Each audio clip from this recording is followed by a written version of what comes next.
नमस्कार भक्तों, सुनिए श्री दुर्गा सप्तशती कृष्णा टिप्स से। संपूर्ण श्री दुर्गा सप्तशती 7वां अध्याय, चंड और मुंड का वध।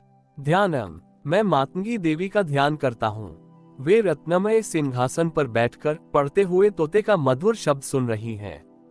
उनके शरीर का वर्ण श्याम है। वे अपना एक पैर कमल पर रखे हैं और मस्तक पर अर्धचंद्र धारण करती हैं तथा कहार पुष्पों की माला धारण किए वीणा बजाती हैं। उनके अंग में कसी हुई चोली शोभा पा रही है। वे लाल रंग की साड़ी पहने हाथ में शंखमय पात्र लिए हुए हैं। उनके वदन पर मधु का हल्का हल्का प्रभाव जान पड़ता है और ललाट में बिंदी शोभा दे रही है। ऋषि कहते हैं, तदनंतर शुंभ की आज्ञा पाकर वे चंड मुंड आदि दैत्य चतुरंगिनी सेना के साथ अस्त्र शस्त्रों से सुसज्जित हो चल दिए।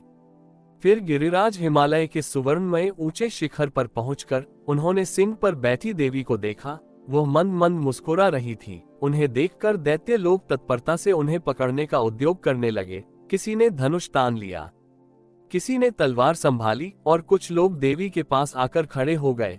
तब अंबिका ने उन शत्रुओं के प्रति बड़ा क्रोध किया। उस समय क्रोध के कारण उनका मुख काला पड़ गया, ललाट में भौहें टेढ़ी हो गई और वहां से तुरंत विकराल मुखी काली प्रकट हुई।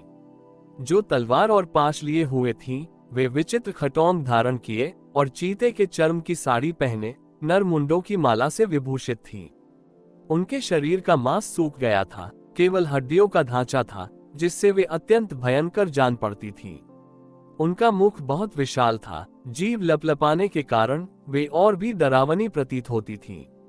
उनकी आंखें भीतर को धसी हुई और कुछ लाल थीं। वे अपनी भयंकर गर्जना से संपूर्ण दिशाओं को गूंजा रही थीं, बड़े बड़े दैत्यों का वध करती हुई। वे कालिका देवी बड़े वेग से दैत्यों की उस सेना पर टूट पड़ी और उन सबको भक्षण करने लगी।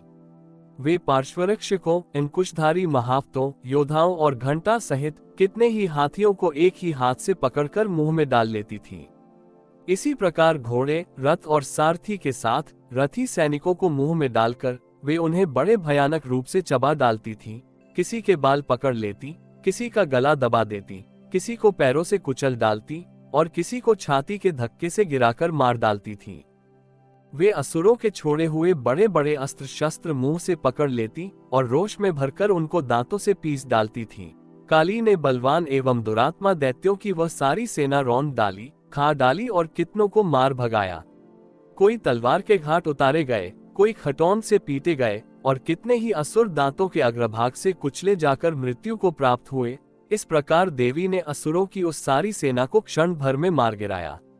ये देख चंड उन अत्यंत भयानक काली देवी की ओर दौड़ा तथा महादैत्य मुंड ने भी अत्यंत भयंकर बाणों की वर्षा से तथा हजारों बार चलाए हुए चक्रों से उन भयानक नेत्रों वाली देवी को आच्छादित कर दिया।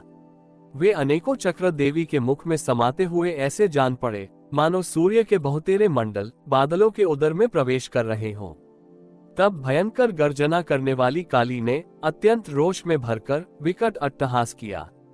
उस समय उनके विकराल वदन के भीतर कठिनता से देखे जा सकने वाले दांतों की प्रभा से वे अत्यंत उज्ज्वल दिखाई देती थीं। देवी ने बहुत बड़ी तलवार हाथ में ले हूं का उच्चारण करके चंड पर धावा किया और उसके केश पकड़कर उसी तलवार से उसका मस्तक काट डाला। चंड को मारा गया देखकर मुंड भी देवी की ओर दौड़ा। तब देवी ने रोष में भरकर उसे भी तलवार से घायल करके धरती पर सुला दिया। महापराक्रमी चंड और मुंड को मारा गया देख मरने से बची हुई बाकी सेना भय से व्याकुल हो चारों ओर भाग गई। तदनंतर काली ने चंड और मुंड का मस्तक हाथ में ले चंडिका के पास जाकर प्रचंड अट्टहास करते हुए कहा, देवी, मैंने चंड और मुंड नामक इन दो महापशुओं को तुम्हें भेंट किया है। अब युद्ध यज्ञ में तुम शुंभ और निशुंभ का स्वयं ही वध करना। ऋषि कहते हैं, वहां लाए हुए उन चंड मुंड नामक महादैत्यों को देखकर कल्याणमयी चंडी ने काली से मधुर वाणी में कहा, देवी, तुम चंड और मुंड को लेकर मेरे पास आई हो, इसलिए संसार में चामुंडा के नाम से तुम्हारी ख्याति होगी। इस प्रकार श्री मार्कंडेय पुराण में सावर्णिक मनवंतर की कथा के अंतर्गत देवी महात्म्य में चंड मुंड वध नामक 7वां अध्याय पूरा हुआ। इति श्री दुर्गा सप्तशती 7वां अध्याय संपूर्ण।